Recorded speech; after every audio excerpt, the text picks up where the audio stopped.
Hello everybody, welcome back to my channel. My name is Michael and this is Haikyuu Reacts. Today I'll be continuing my Haikyuu reaction series with Season 4 Episode 20 called Leader. I assume that name has something to do with Kita coming out on to the court for Inarizaki. So I want to clear some things up.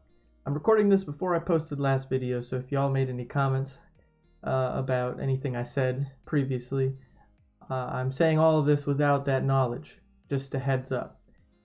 I have noticed while I was editing that Kita, yes, he is subbing in. That is what we're about to see. But I noticed while editing, the number he was holding was 4. And after double checking, he's swapping out with Iran. And now to me, that's scary. Because swapping out with somebody who doesn't have a good serve, sure. Like some of the other players on the court might be more beneficial to switch out with. But Iran, their ace, is being swapped out for the captain. Their ace. That's gotta mean that when we jump into this guy's gotta be, he's gotta be good. I was saying he was on the bench, but like, that might not mean anything, you know. I don't know. We're probably gonna find out. Obviously, if he's swapping out with Iran, he's got to bring something to the table. That's why he swapped out with him instead of anybody else. But yeah, I don't really know how this is gonna go. Last episode, we got to go through it. We saw Nishinoya. He was struggling to receive jump floats. And then we kind of switched it up. We started taking things back. They tried to put in a pinch server. That pinch server failed, unfortunately. I was defending him in the moment, but watching it back, yes, it was a weak serve. That's why he received it so easily, and then he just immediately got shut down. So I understand why he got all the criticism. It just sucks because I know that regardless of if it was something that needed to be said right then and there, or how they said it, it was a little harsh. That's all. I mean, obviously he can get critiqued and criticized for his mess up. And I understand the stakes are high because it's nationals, but damn, man. Like, I feel like that would crush me really bad. But with that being said, the end of the episode was Kageyama absolutely dumping on these guys. He is taking a big old shit with his serves right on them. And that's why we put in, why they put in Kita. Because I guess Kita's got to be something that's going to change it up. As they were saying right before the reveal of the switch, they need to get back in the rhythm of things. And that's kind of been a key phrase and stuff for Inarizaki. So I'm assuming this man is going to help him get back in the rhythm. I don't know how this is going to go. I have a feeling that because we're over halfway done with the second set, we're probably going to see a resolution to the second set this episode. Hopefully. I really want to see it because, you know, then that would make the third set even crazier if it's stretched out over episode 21, 22, 23, and 24, which they could obviously do, you know. They've done it before. Shiro Torizawa. So, with that being said, I'm excited to see what we're about to see. Been a crazy match so far, and from what I've heard, it's just going to get crazier as we go. So with that being said, I don't really want to recap anything else. I don't want to repeat myself from previous videos. Let's just finally jump in. Episode 20, Leader. Let's go.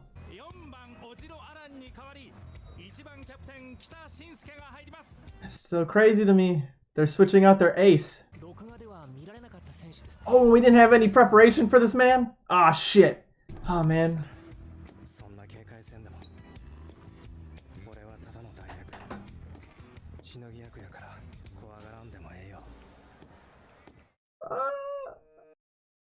Is that really the truth, though? Because I don't know. I have a feeling that this man's about to go nuts and absolutely crush us. I'm a little nervous. Oh, we're getting some Kita flashback.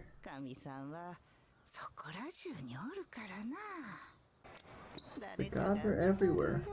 So someone's always watching. Where they're talking about building up the pressure.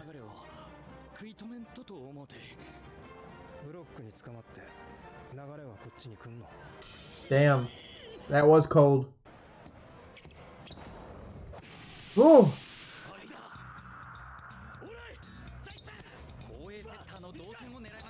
But he's also a jump flip.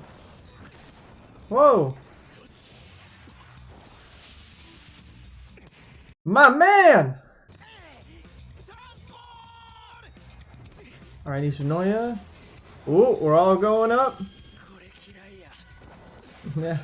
Ooh, Daichi! Oh, damn! My man's just coming out here stunting on us right now. Shit. God. And now he helped him get a good spike in after criticizing him for a bad one.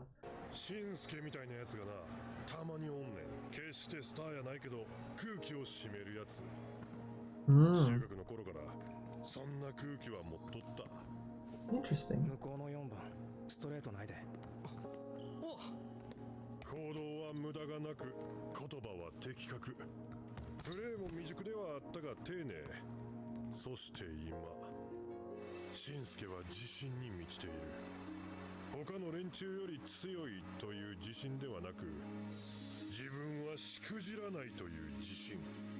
Okay, okay. I was actually just gonna say it's kind of similar to Kenma in the fact that he doesn't sugarcoat things, he just says things how they are, cause like Kenma did, and they put into perspective in the OVA.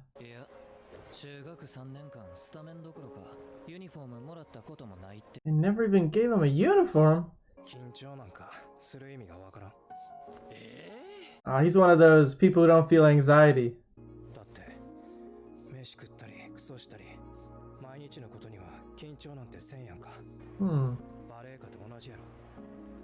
I mean,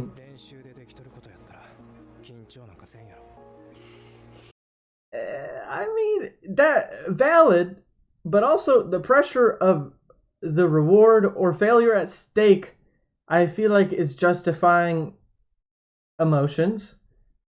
But I also see his point of view. Oh, Yamaguchi! Woo! And he received it. A jump float perfectly received that shit. What the hell?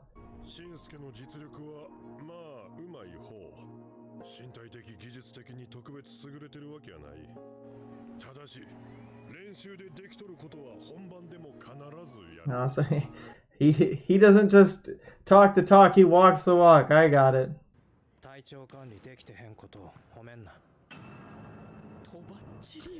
I see.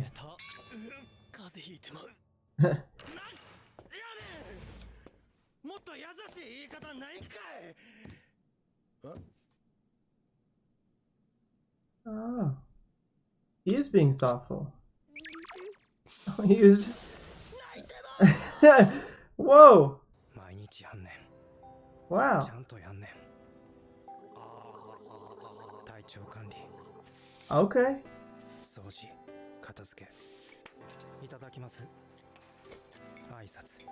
My man's just a wholesome guy.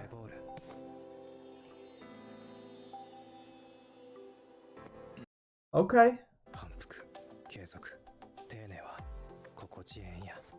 Yeah, I mean, you're not wrong. And she's not wrong either. Somebody is always watching. Number 1 jersey, baby.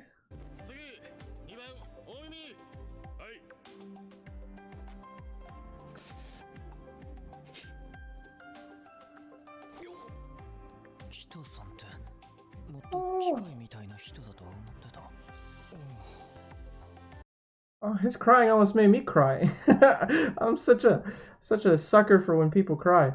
Man, that was so wholesome.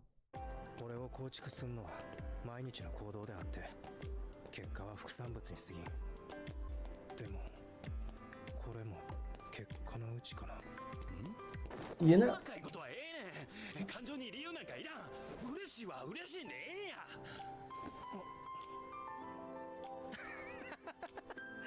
he's laughing.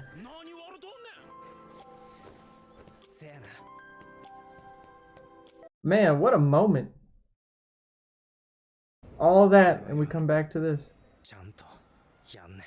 You know what? I have a lot more respect for you after all of that. Nutty. Nutty. Oh, I don't know. Yeah, this is gonna be 3 sets right here. We losing this one.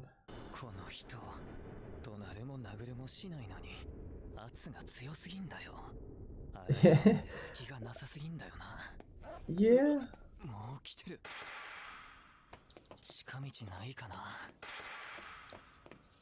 Yeah. He's just a model human being.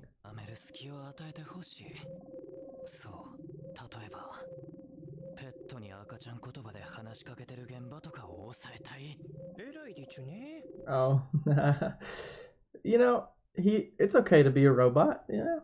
Sometimes they show emotions. That's just how people work.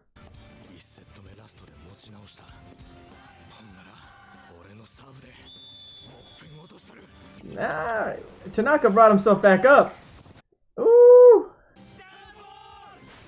Oh boy. Ooh, come on, block his bending. Block it. Oh, shit. Oh, no. Ah, Tanaka, at least he went for it. Oh my gosh, this is crazy. He really came out and broke our rhythm and put theirs back together. Ah, that was the last point. That's why I forgot for a second what point we're at. Well, that was set 2. Damn. We're going into set 3 demoralized, huh? I can't tell yet. Oh, he's coming to finally say something.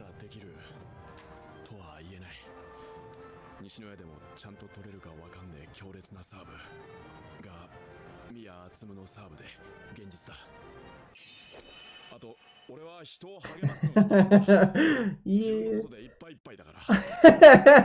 Yeah.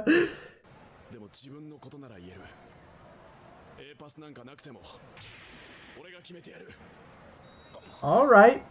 What a way to raise spirits, man. He just made himself a Nishinoya. There he is. The smile's back on.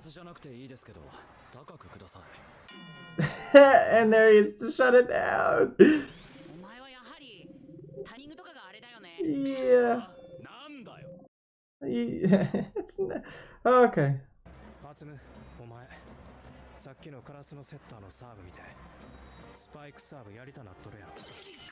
Yeah. Yeah, he's like, you did that earlier in the game with their free quick. So now he's gonna, because he already did it.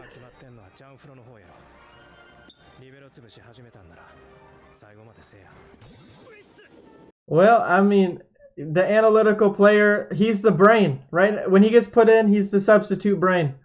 Or rather, he just seems like he's the brain, but he's not always on the court. I wonder if this pressure from his captain is going to screw up his serve, though. Well, there it is again. Same shot. Oh, intimidating. Boom!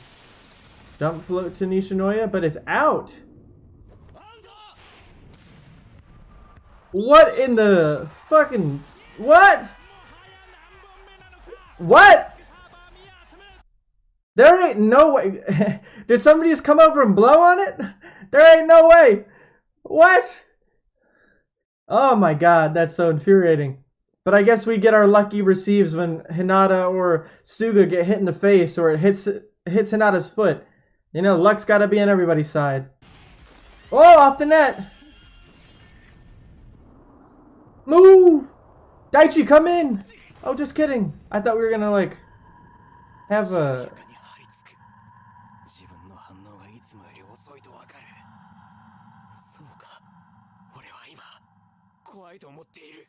Oh, he's scared. What I was about to say, though, is I thought we were about to have a... Woo! We got the point. What I was about to say was that Daichi had that same moment in the last season. And Nishinoya came in and saved it. I thought we were going to have like a return in the favor moment.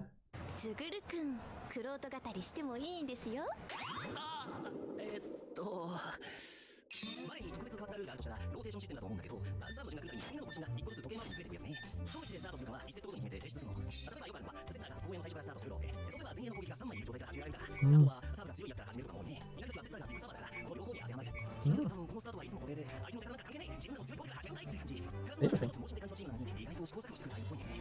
稲崎はどのローテもまんべんなく強い感じだけど、やっぱ4番、10番、11番が前にいる時が攻撃力は高そう。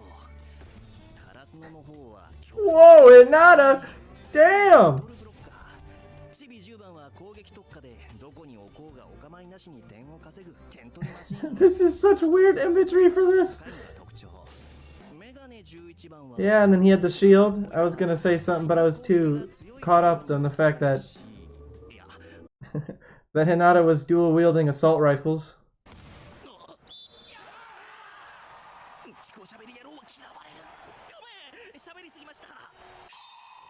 する位置、稲荷崎は同じでカラスノは変えてきたってことは、例えばアタック打つぞって時にさっきとは違う人がブロックに来たりするよってこと？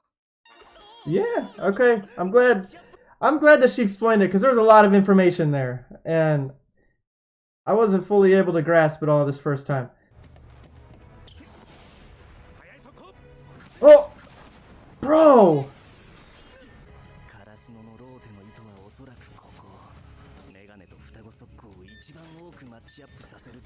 Oh!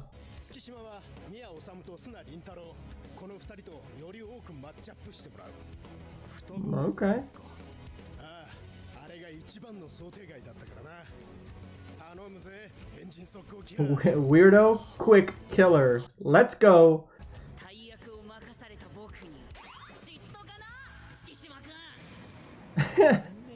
No, I didn't think that would come back full circle. That's hilarious. Yeah, that's crazy.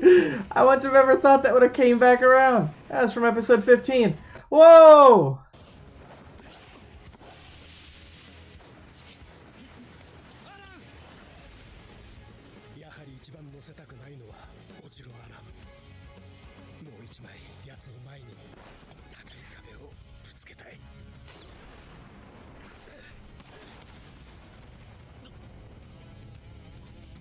Get kill blocked!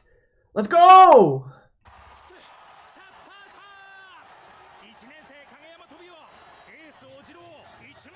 All on his own.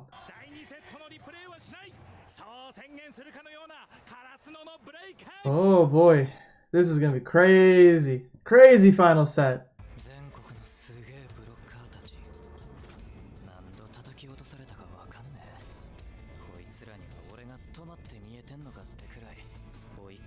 Hey, there's Tendo.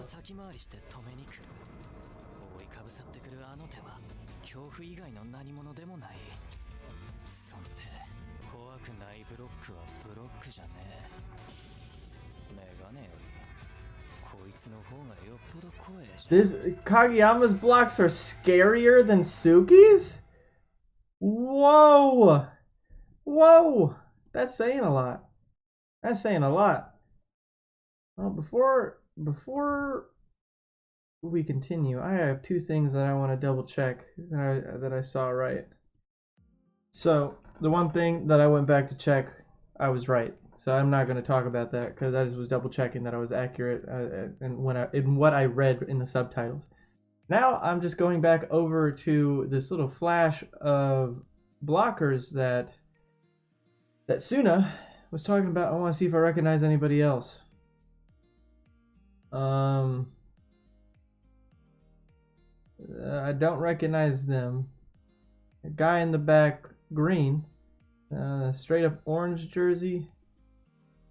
A guy in what appears to be a purple, but with the shading, I can't be too sure. Obviously, I don't recognize any of them. Then we got a teal. Then we got another like fully green outfit. And we got Tendo.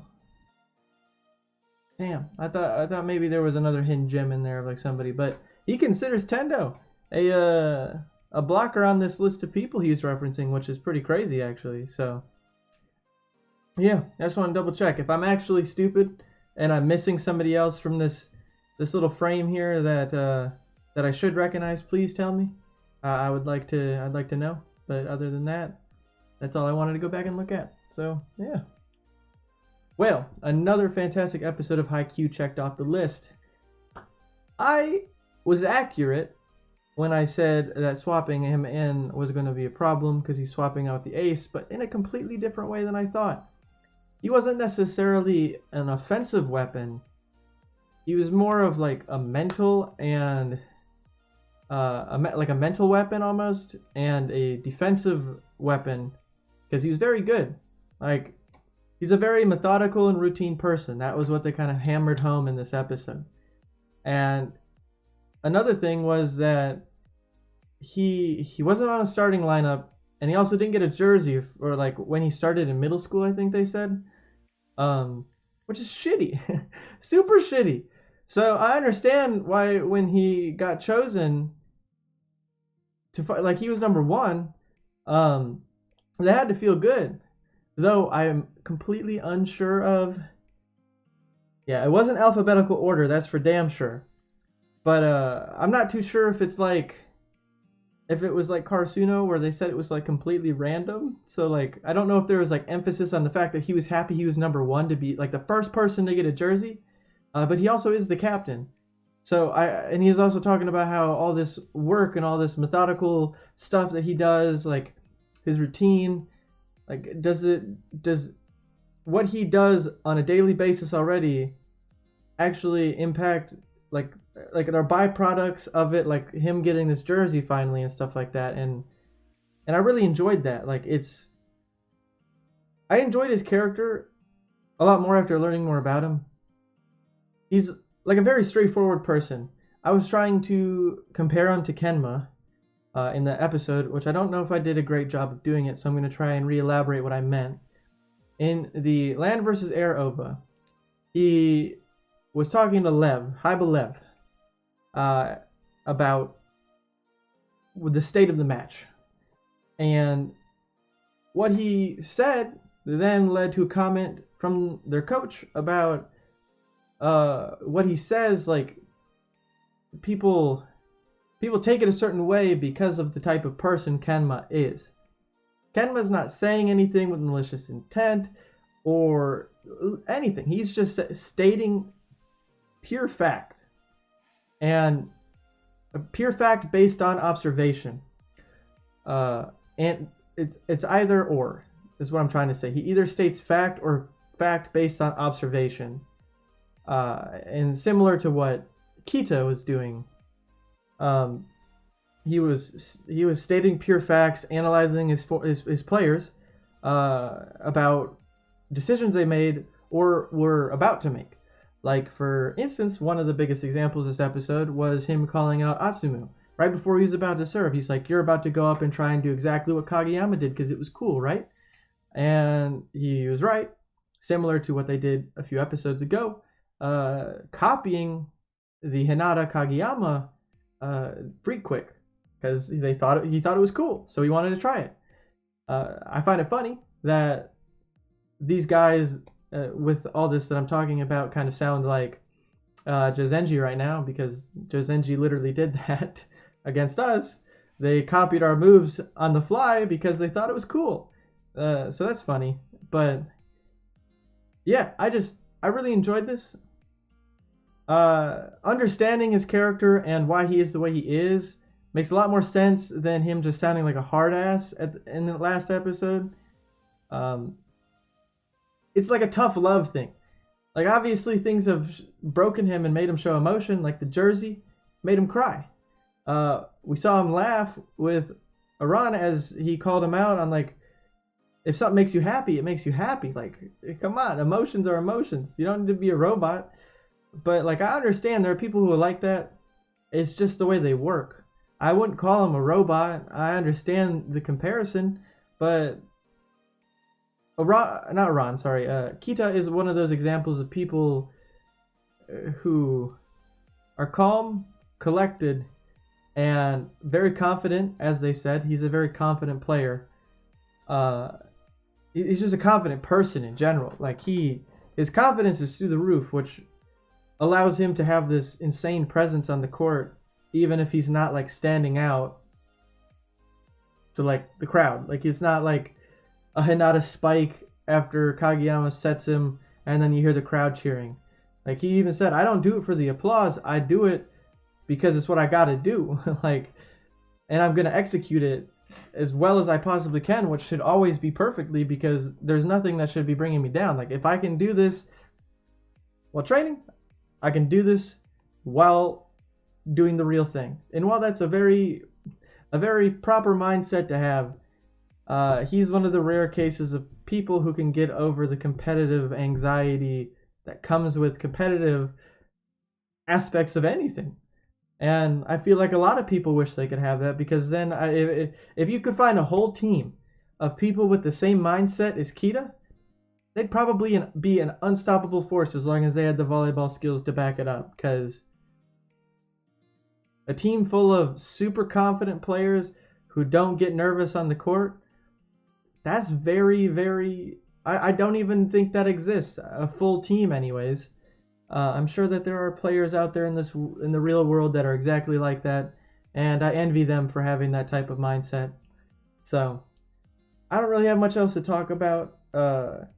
If there is anything that I missed, because this was a super informational episode about his character and just stuff going on in general, first watch through of stuff is always difficult for me to catch everything, so if there's anything I missed or misunderstood, feel free to call me out on it in the comments and let me know.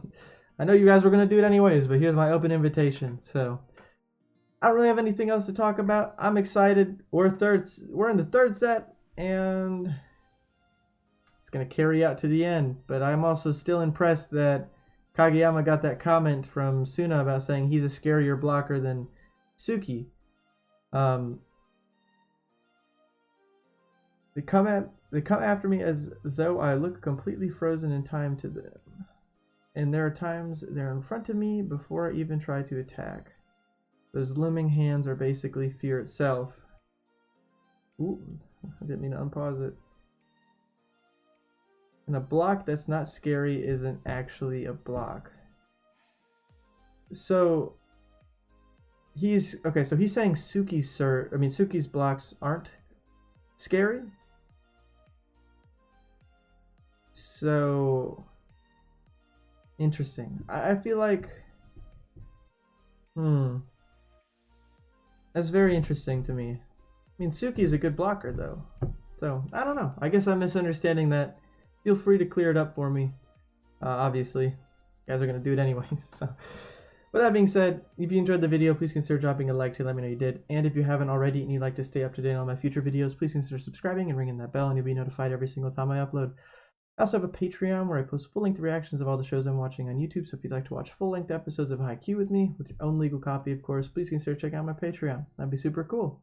With that being said, I hope you all have a fantastic day, and until the next episode of Haikyuu, peace.